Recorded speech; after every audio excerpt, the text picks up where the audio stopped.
पाठ 32 निबंध लेखन ऐसे राइटिंग। सीबीएसई के पाठ्यक्रम के आधार पर निबंध का आलेख तैयार करते समय निम्नलिखित बिंदुओं को ध्यान में रखा जाना आवश्यक है। निबंध लेखन में विषय के अनुरूप भाषा का प्रयोग किया जाना चाहिए। विचारों में क्रमबद्धता होनी चाहिए तथा विषय के सभी पहलुओं पर चर्चा की जानी चाहिए। निबंध लिखते समय शब्द सीमा का ध्यान रखना भी आवश्यक है। निबंध शब्द नि, उपसर्ग तथा बंध शब्द के योग से बना है, जिसका अर्थ होता है अच्छी तरह से बंधा हुआ या सुगठित। वस्तुतः निबंध गद्य साहित्य की वह विधा है जिसमें निबंध लेखक किसी विषय के बारे में अपने विचारों को सुगठित रूप में व्यक्त करता है। ये विचार परस्पर क्रमबद्धता के साथ बड़े ही प्रभावपूर्ण ढंग से एक बंध के रूप में हमारे समक्ष आते हैं। एक अच्छा निबंध लिखने के लिए दो बातों की विशेष आवश्यकता है। एक तो विषय का सम्यक ज्ञान तथा दूसरा भाषा पर अधिकार। फिर भी हर व्यक्ति की लेखन शैली की अपनी विशेषता होती है, जिसके कारण एक ही विषय पर लिखे निबंधों की प्रकृति में अंतर आ जाता है। अच्छे निबंधों की प्रमुख विशेषताएं। निबंध की भाषा विषयानुरूप होनी चाहिए। विषय से संबंधित समस्त तथ्यों की चर्चा की जानी चाहिए। विचारों में क्रमबद्धता एवं तारतम्यता होनी चाहिए। वाक्यों की पुनरावृत्ति से बचना चाहिए। वर्तनी की अशुद्धियां नहीं होनी चाहिए। निबंध के अंतिम अनुच्छेद या उपसंहार के अंतर्गत पूरे निबंध का सारांश दिया जाना चाहिए। निर्धारित शब्द सीमा का ध्यान रखते हुए निबंध लिखा जाना चाहिए। निबंध के अंग। निबंध के मुख्यतः 3 अंग माने जाते हैं। परिचय या भूमिका। इसे निबंध का प्रवेश द्वार या आरंभ कहा जा सकता है। निबंध की भूमिका इस प्रकार होनी चाहिए कि पाठक के मन में पूरे निबंध को पढ़ने की इच्छा जाग उठे। विस्तार। भूमिका के बाद निबंध का विस्तार शुरू होता है। इस भाग में निबंध के विभिन्न पक्षों का अलग अलग अनुच्छेदों में वर्णन किया जाता है। इसमें हर अनुच्छेद इस प्रकार समाप्त होता है कि वह दूसरे से अपने आप संबद्ध हो जाता है। उपसंहार। यह निबंध का निकास द्वार है, जिसमें निबंध का सार समाहित होता है। यह अंग ऐसा होना चाहिए कि निबंध पाठक के मन में अमिट छाप छोड़ सके। निबंध के भेद।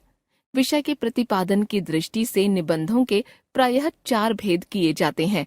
वर्णनात्मक निबंध, विवरणात्मक निबंध, विचारात्मक निबंध, भावनात्मक निबंध।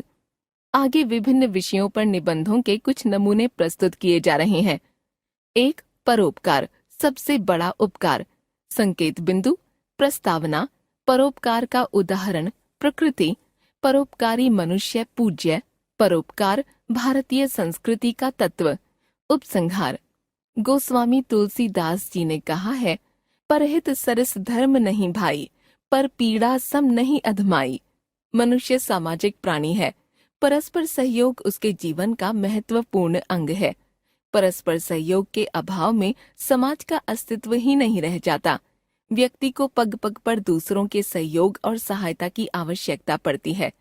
व्यास जी ने 18 पुराणों की रचना की थी, परंतु उन सब का सार उन्होंने केवल 2 शब्दों में कह दिया था कि परहित करना ही पुण्य है और दूसरों को कष्ट देना ही पाप है। परोपकार के समान दूसरा धर्म नहीं है। जब व्यक्ति स्वार्थ से प्रेरित होकर कोई कार्य करता है तो उसका दृष्टिकोण एवं आचरण अत्यंत संकुचित हो जाता है। परोपकार का प्रत्यक्ष उदाहरण प्रकृति में देखने को मिलता है। मेघ दूसरों के लिए वर्षा करते हैं, वायु दूसरों के लिए चलती है तथा नदी दूसरों की प्यास बुझाने के लिए बहती है। भाव यह है कि प्रकृति का कण कण हमें परोपकार की प्रेरणा देता है। पुष्प अपनी सुगंध बिखेर कर, वृक्ष स्वयं धूप सहकर और पथिकों को छाया देकर हमें परोपकार की ही प्रेरणा देते प्रतीत होते हैं। परोपकार को त्याग कर स्वार्थ में लिप्त रहना, अपने लिए ही जीना पशुओं का काम है। यही पशु प्रवृत्ति है कि आप ही चरे। वही मनुष्य है कि जो मनुष्य के लिए मरे। परोपकार करने वाला मनुष्य पूज्य बन जाता है। परोपकार की भावना के अभाव में पशु और मानव में अंतर ही क्या है? आहार, निद्रा, भय और मैथुन, ये सब तो मानव तथा पशु दोनों में समान रूप से पाए जाते हैं। परहित की भावना ही मनुष्य को पशुओं से भिन्न करती है। परहित के कारण गांधी जी ने गोलियां खाईं। परहित के कारण सुकरात ने जहर पिया। परहित के कारण ही अब्राहम लिंकन गोलियों के शिकार हुए तथा परहित के कारण ही राजा शिवी ने बाज के आक्रमण से भयभीत कबूतर की रक्षा के लिए अपने शरीर का मांस दिया। परहित का सर्वोत्कृष्ट उदाहरण ऋषि दधीचि ने दिया। उन्होंने मानव कल्याण के लिए स्वेच्छा से अपनी अस्थियां दान करके संपूर्ण मानवता को वृत्रासुर राक्षस के अत्याचारों से मुक्त कराया। आज के वैज्ञानिक एवं भौतिक युग में चारों ओर परस्पर कलह, ईर्ष्या, वैमनस्य आदि का बोलबाला है। चारों ओर स्वार्थ ही स्वार्थ दिखाई देता है। मनुष्य से लेकर राष्ट्र तक सभी स्वार्थ के मित्र हो गए हैं। आज का मानव हित अहित का विचार किए बिना स्वार्थ सिद्धि के लिए प्रयत्नशील है। राष्ट्रों की परस्पर स्वार्थ भावना के कारण युद्धों का भय बना रहता है। भारतीय संस्कृति कहती है, सर्वे भवन्तु सुखिनः, सर्वे सन्तु निरामयाः। हमारी संस्कृति में तो पूरी वसुधा को एक कुटुंब कहकर संबोधित किया गया है। आज हमारा कर्तव्य है कि हम अपनी स्वार्थी वृत्तियों को त्याग दें तथा अपने अंतर में त्याग, बलिदान एवं मानव कल्याण की भावनाओं का संचार करें। भारत ने विश्व को सदा ही परोपकार का संदेश दिया है। बुद्ध, महावीर जैसे महापुरुषों ने तप्त मानवता को परोपकार का पावन मार्ग दिखाया। पंचशील का सिद्धांत भी परोपकार की ही देन है।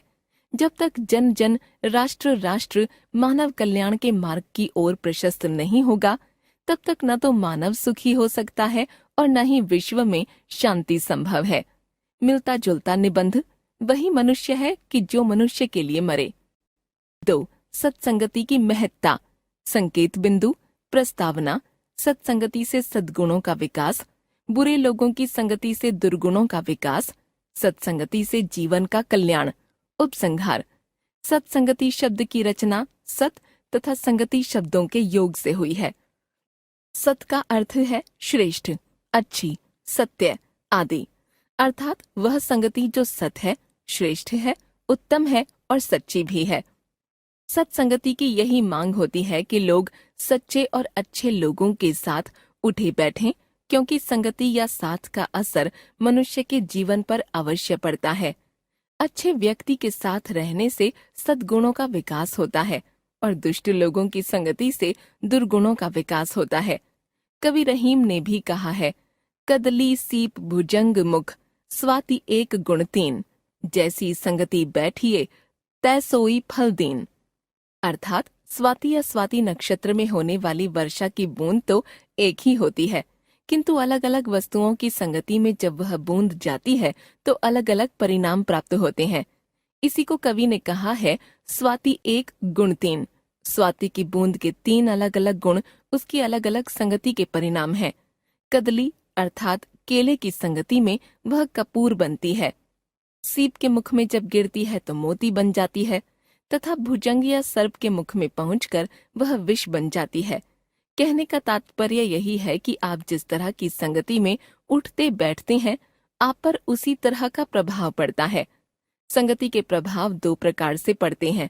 पहला, व्यक्ति स्वयं उन कामों को करने लगता है जिनको उसका साथी करता है, अर्थात चोर के साथ रहने वाला धीरे धीरे खुद भी चोरी करने लगता है। दूसरा, यदि वह चोरी न भी करे तो भी चोर के साथ रहने के कारण लोग उसे भी चोर ही समझते हैं। सत्संगति को लेकर अनेक उक्तियां प्रचलित हैं।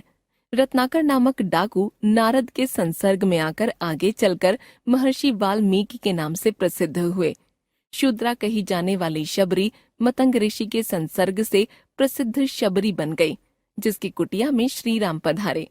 सत्संगति की महिमा के ऐसे बहुत से उदाहरण हैं। सज्जन पुरुषों का संग पाकर अति सामान्य जन महान हो गए। उनका जीवन दूसरों के लिए आदर्श बन गया। महापुरुषों का संग तीर्थ से भी बढ़कर है, जिससे 12 वर्ष के बाद आने वाले महाकुंभ के स्नान से भी बढ़कर पुण्य मिलता है। सत्संग से जीवन पवित्र हो जाता है और असत प्रवृत्तियां पलायन कर जाती हैं। मन को शांति मिलती है। सत्संग के महत्व को स्वीकारते हुए तुलसीदास जी ने यहाँ तक कहा है कि शठ सुधरहि सत्संगति पाई। जहाँ विद्वानों ने सत्संग की महिमा के गीत गाए हैं, वहीं उन्होंने कुसंग से बचने की सलाह भी दी है। यद्यपि सज्जन पुरुष पर कुसंग का प्रभाव नहीं होता है, किंतु लंबे समय तक के संसर्ग का प्रभाव बिना पड़े नहीं रहता है। कुसंगति में पड़कर बड़े बड़े महापुरुष भी अपनी सत प्रवृत्ति को छोड़ असत के पथ पर चलने लगते हैं। कहने का तात्पर्य यही है कि संगति के प्रभाव से मनुष्य का जीवन ही बदल जाता है। अच्छे व्यक्ति के साथ से व्यक्ति अच्छा और चरित्रवान बन जाता है, तो बुरे व्यक्ति के साथ रहकर वह बुराइयों के गर्त में चला जाता है। विद्यार्थियों के लिए तो सत्संगति का विशेष महत्व है, क्योंकि बचपन में यदि बच्चा गलत संगति में पड़ जाए तो उसका जीवन ही बर्बाद हो जाता है। अतः अभिभावकों को इस ओर पूरा ध्यान देना चाहिए। उनकी कोशिश होनी चाहिए कि उनके बच्चों पर कुसंगति का प्रभाव न पड़े। वे अच्छे लोगों को अपना मित्र बनाएं और सत्संगति का लाभ उठाएं।